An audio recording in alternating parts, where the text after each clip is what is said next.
To Donald Trump and his pathetic band of white, privileged, criminal businessmen, I would like to say to him, niet, sir, niet, niet, niet. Behold the new face of the Democratic Party.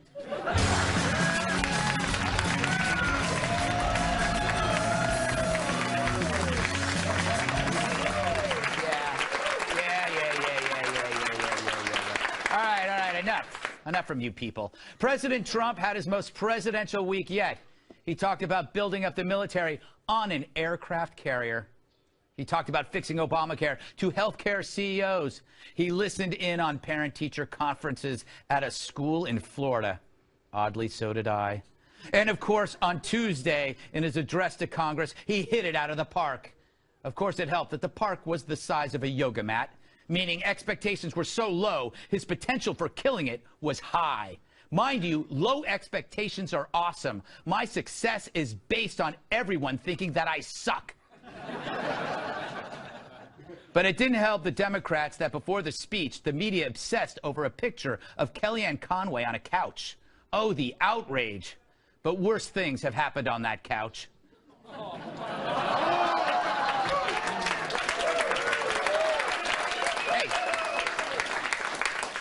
Just to clarify, rumor has it that for 1 year, Bill Clinton actually disguised himself as the couch. Poor Madeleine Albright. Scarred her for life. Got out of politics. But Trump's performance was so focused, it's as if he took all my advice and my Adderall. The best part, the Democrats. First, here's Liz Warren trying to clap. We have formed a council with our neighbors in Canada to help ensure that women entrepreneurs have access to the networks, markets, and capital they need to start a business and live out their financial dreams.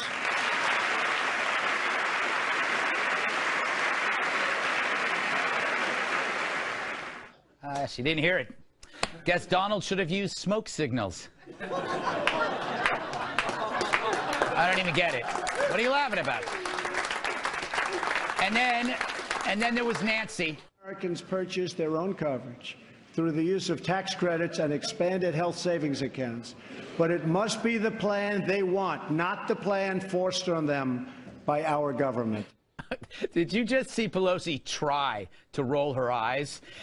It's the only thing on her face that still moves. Now, all in all, the Democrats look like they just eaten at Taco Bell, chased it with a large coffee, then realized there's no toilet paper in the bathroom. They squirmed like possums in a trailer park. After all, Trump's saying the things that they want to hear, but it's coming from him, and they can't admit it. They're like a child who refuses birthday cake because someone else's slice got all the frosting. And that's Donald Trump. Debbie Wasserman Schultz and Keith Ellison. Look at them. Oh, you don't have to. They're miserable. It's like they're married. And on the worst Carnival cruise ever. Their faces tighter than Michael Moore's yoga pants. Meanwhile, outside the hall, Rosie. Even if our major media companies will not call him a liar, we will. He lies! He lies! He lies! That's what you call persuasive. I'm pretty sure I once gave her money on the subway. Then the post-debate response. This president's speech matter a lot less than the speeches of just about any other president because they're detached from his reality.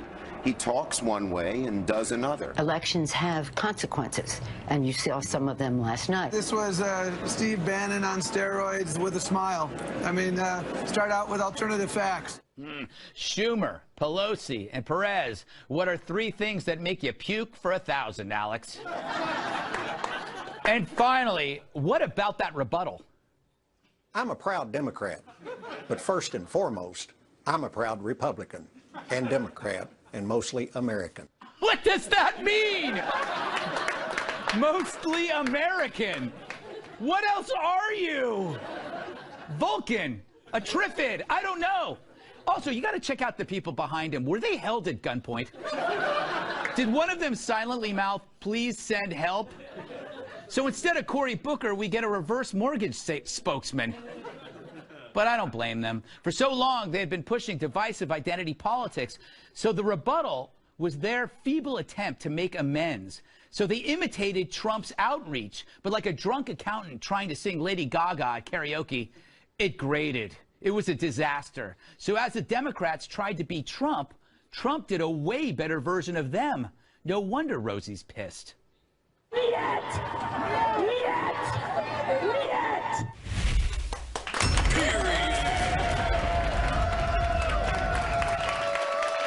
Thank you. Thank you.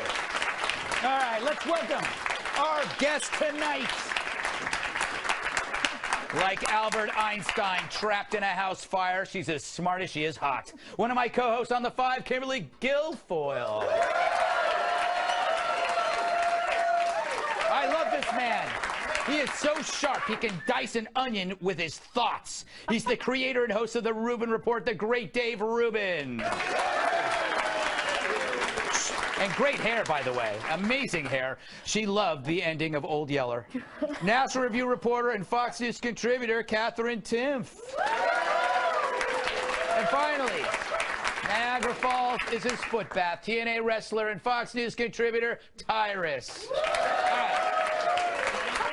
All right, I'm going to go down this thing. Kimberly, we've been talking about this all week. What can you add to this conversation that we haven't said already about his performance? Yeah, no, I love that whole opening. That was fantastic. I'm truly frightened by Rosie, though. I don't know. But listen, I think Trump's actually, ultimately, he's won the week, because when you see people acting hysterically like that, and they're trying to make up these fake controversies when we know the Dems have been hanging out with the Russians just as much, you say to yourself, wow, they must be really terrified. They'll lie, they'll cheat, they'll steal, they'll make up anything to try to undermine his presidency. So when you have President Trump giving an amazing, probably the best speech that he's given at the joint session of Congress, and then you have him speaking in front of the military, looking presidential again, he's owning 45, and it's really unclear what the Democrats are even accomplishing at that point. And you said it, like, look, this is the new mascot of the Democratic Party. If they're lucky. You know what, Dave, when I watched his speech, it's not like it's Ted Cruz. It's more like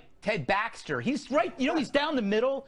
He's not, I mean, shouldn't Democrats are going to have a hard time hating him if he starts spending all this money, right? Yeah, well, you know, first off, just on Rosie real quick, I like Rosie. We're friendly, but I am going to have to tell her that she, too, is white. Yes. It seems to me that perhaps some of these people constantly complaining about white people need a mirror, or they're having some issues with lighting. Yeah. That said, we live in probably the dumbest time in the history of man right now, and I'd like to say I contributed to that. Yeah, I have no doubt I've been part of it. But I get all my information from Twitter, and I was on Twitter after the speech, and I can confirm that half the country thought it was the greatest thing ever, and half the country thought it was completely insane, and we're doomed. Yeah, but that point, I believe it's somewhere in the middle, because nothing is ever as great as it is, or as bad. It's a little mix of both, Kat. Am I right? Go ahead and speak to something that I didn't even mention.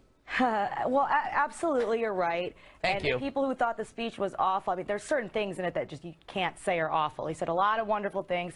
I do think that the Democrat, Republican, Americanish guy stole the show. I think that was the funniest thing I've ever seen. Weird. I am often tempted, because this show's like a little later, to have a drink before the show. Right. And now I'm going to remember that guy and just go, nope. So, gonna save my career. In the khakis. Can I just say how funny it is that I don't know his name? Yeah. Do any of us know his name? Do you know his name? Thank God for that. Where did they come up with this guy? Which one? Which one? Nobody The guy that gave the rebuttal. Oh, yeah, no, he's a former governor. I was like, I didn't even know who you were talking about, because I already forgot who he was. He said it with such confidence, too. It wasn't his fault. He'll read whatever's on the teleprompter. He has Ron Burgundy syndrome. So you think he was framed? Whoever was typing it probably had a drink and was like Republican, Democrat. But you know what, Tyrus? I have to say that it was a noble experiment. They knew that they had marginalized a segment of society, so they built that diorama of dismal dudes. DDD. We live in an era of obstruction. Doesn't matter. Donald Trump could literally show up at that speech and have the cure for cancer in this hand, cure for AIDS in this hand, and the Democrats would, what, no flu cold? That's the era we live in. Obama had it. About Obama, right? Yeah, Obama had it. Now Trump has it. Yeah. His thing is just to keep going. They're going to have their issues. They're going to, no matter what he does, they're going to have a problem with it. He could do, and that's just the state of our country. And they're thinking, they're banking on it. What it did for the Republican Party is going to help with them. The problem is the Republican Party is stuck with issues. They're being led by Rosie O'Donnell, and you are right. She is certainly white. We're not taking credit for that. That's all y'all. But it's going to backfire because they're doing it in a way they have no other solution. It's just we hate Donald Trump. And that's I don't think anybody wanted to show up for that rebuttal. I mean, it was like any takers. No one wanted to raise their hand and show up, so they got pulled him out of the bar, and there he was. Yes. It was like the he hopped on the tractor. elderly khaki ads for the Gap or something. Last point. Am I right though about the low expectations? Yeah. I think that helped. Like it helped him. Opposition is his fuel, his supplement, right? Yeah, if the bar is Hitler, pretty easy to exceed it. Yes. Well, we all have a friend like this, like a friend who's crazy, who says crazy things, and every now and again they're going to say something that sounds right, and you go, holy Jesus, that is a genius right there. Like Greg, that's what we say every day. Thank you for that. All right. It's true. I got to move on, Kimberly. Enough, okay? Okay, sure. See her twice today. Still to come, the Russians and Sessions. That's a lot of S's. But first, here's a quick preview of the rest of the show. Coming up on the Greg Gutfeld Show, snail racing. Could this hot new game overtake football as America's most popular sport? Probably not. Our expert panel will debate it anyway. Plus, does Joe Biden consider the time he and President Obama ate 500 hot wings to be their greatest achievement? That can never be placed in question.